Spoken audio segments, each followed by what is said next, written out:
Godhni railway नगरपंचायत सार्वत्रिक निवडणुका 2025च्या तयारीला वेग आला आहे। नगराध्यक्ष पदासाठी भारतीय जनता पक्षातर्फे रोशना शुद्धबोधन कोलते मैदानात उतरले आहेत। गोधनी रेल्वे परिसरात काँग्रेस आणि भारतीय जनता पक्ष यांच्यात चुरशीची लढत पाहायला मिळण्याचे चिन्ह दिसत आहेत। जनतेच्या मूलभूत सुविधांच्या प्रश्नावर काम करण्याचं आश्वासन रोशना कोलते यांनी दिलंय।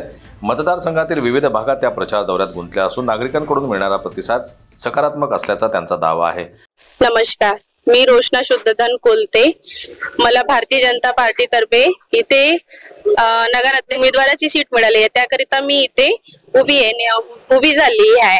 जे आधी ग्रामपंचायत होती आता नगरपंचायत झाली आहे, तर नगरपंचायतच्या तर्फे मला या गावाच्या विकासाच्या जे काही समस्या आहे त्या मी दूर करण्याचा प्रयत्न करेन। या गावामध्ये सर्वात मोठी समस्या म्हणजे शिक्षणाची आणि आरोग्याची आणि सर्वात मोठी जे सांडपाणी आहे ते सांडपाणी आणि गटर लाईन या सर्व गोष्टी या गावात समस्या दूर करण्यासाठी मी असं वाटते मला की मी बावनकुळे साहेब आणि माननीय समीर मेघे साहेब यांच्या आसवनात राहून शाने मी हे कामे जे आपले राहिलेले आहेत ते पूर्ण करण्याची मी देते। आणि मला असं वाटते की मला जनता माझ्या सोबत आहे आणि मला जनता निवडून आणेल आणि मला जनतावर इतका विश्वास आहे की ते मला हे मौका करण्याची आणि हा विकास करण्यासाठी मला एक मौका देतील। या नगरपंचायत चुनाव मध्ये माननीय बावनकुळे साहेब आणि माननीय समीर मेघे साहेब यांनी मला या उमेदवारासाठी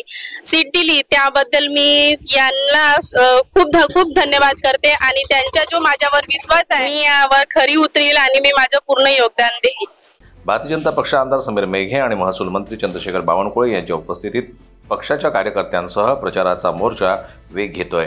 गोधनी रेल्वे नगरपंचायतीत कमळ फुलवण्याचा पक्षाचा प्रयत्न सुरू असून मतदार कोणत्या दिशेने कल दर्शवतात याकडे सर्वांचं लक्ष लागलंय। ब्युरो रिपोर्ट, जनमत लाईव्ह न्यूज, नागपूर।